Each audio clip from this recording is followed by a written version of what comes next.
Hello everyone, welcome. Today we are talking about QNT and what can you expect from today's video. Because on the channel we do deep dives, we do market updates with our cryptos that we talk about on the channel, and we do more fun videos like exposing my portfolio. A lot more fun ones in the pipeline, like a crypto tier list or cryptos that I talk about on the channel and cryptos that I do not talk about on the channel. Be tuned for that today. You can expect a QNT rich list, continuation XRP video, more themed in 2023. Where are you? Where do you want to be? Where do you need to be by the end of 2023? Bear in mind also, on the actual rich list that I provided, the amounts is not 100% accurate because I can't get 1% because it's above 100,000 holders, and ETHScan only goes up to 1,000 holders. So some rough calculations, but it'll be pretty accurate, right? And 10% also. Then a QNT market update themed on recent news from the last QNT video, which was around seven days ago. So if that's something that interests you, stick around to the end of the video, leave a like down below, and without further ado, here we go. Okay, so top 1% position is 1,160 QNT. Top 10% position is 116 QNT. So according to the dollar value, $155,700 worth, and top 10%, $15,500 worth. So where are you and where do you need to be? Where do you want to be? If you have 20 QNT, you want to get to 116, how much you need to buy every single month to reach that goal? Is it not realistic enough? Do you want to set it back even further? I just think it's very important to have an aim in writing for 2023,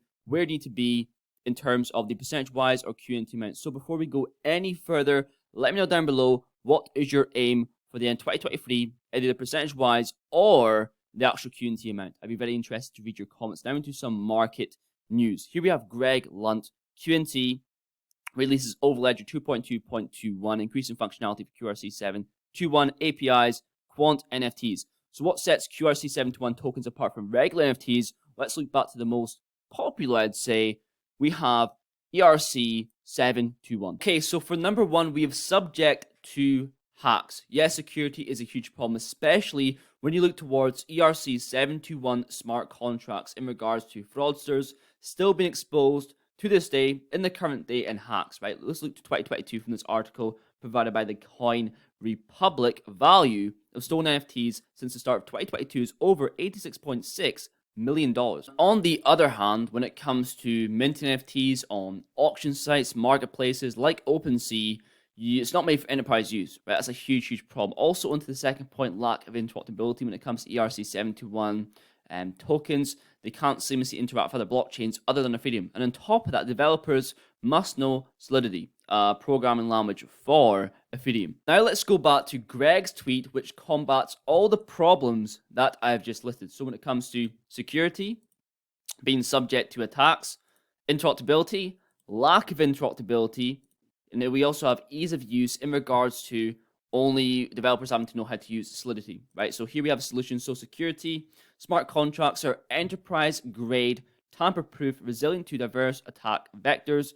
Interoperability runs seamlessly across ETH, Matic, and XDC. And ease of use, users don't need any coding expertise to mint QRC721 tokens. What really interests me in regards to QRC721 smart contracts is supporting the tokenization or the digital twin of real-world products and real-world assets, right? In regards to tokenization of everything, in regards to art, painting, jewelry, you get the gist, right?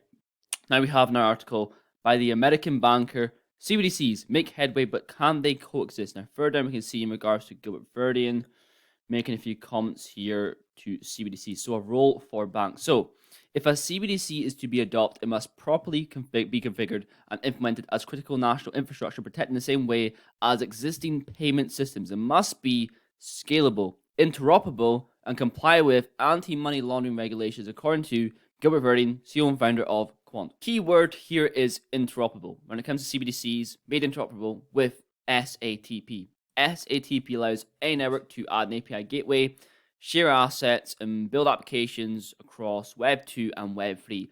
I'm going to let Gilbert Verdian speak on the matter. Any other things? Meeting a lot of the banks and institutions. So one of the ones that was interested was Swift. So if we'd like to discuss new people joining as one of the items. And in more recent news, on the 5th of January, it's the 16th today, we have personnel from QNT, MIT, Intel, and IBM release latest version of the Secure Asset Transfer Protocol, SATP, based on feedback from the IETF.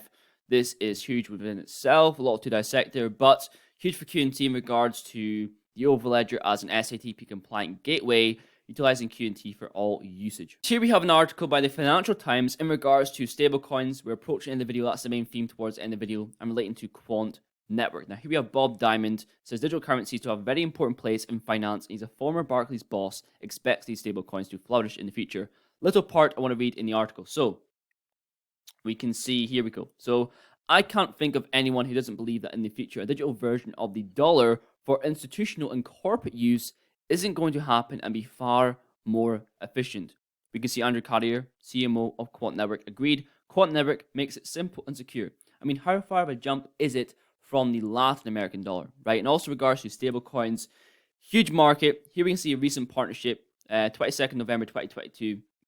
Quant and UST, power to accelerate adoption of institutional digital assets across financial services. They're always focused on the management of CBDCs, but not so much stablecoins. And to give UST Global some background, they're a technology consulting firm with 30,000 employees, with 80 offices in 30 plus countries. And this partnership is going to help financial institutions within UST's network to issue CBDCs, digital securities, and commercial stablecoins, huge, right? The market itself is predicted to go to 1 trillion by 2025, and other sources even higher. All of this information relates back to QNT because to issue these CBDCs, to issue these commercial stablecoins, it's on the Overledger, which functions with or cannot function without QNT. So much utility. Also in regards to this prediction, I think way higher because stablecoins is not only for the end consumer, it's a B2B market we are talking about here. So who knows by 2025, but that's pretty much it for today's video. Hope you guys enjoyed it. If there's an alternate version to somehow see past the top 1,000 holders, you can download a CSV report, which I did. You can see the top 100,000, but the data I was given was not relevant to what I was actually trying to find out in regards to percentage wise and how much these ranked holders actually held in QNT. So if you know that, please let me know down below. A lot of more fun videos in the pipeline. Be tuned for those. But if you guys found a video, thank you very much for watching. I'll see you guys in the next one.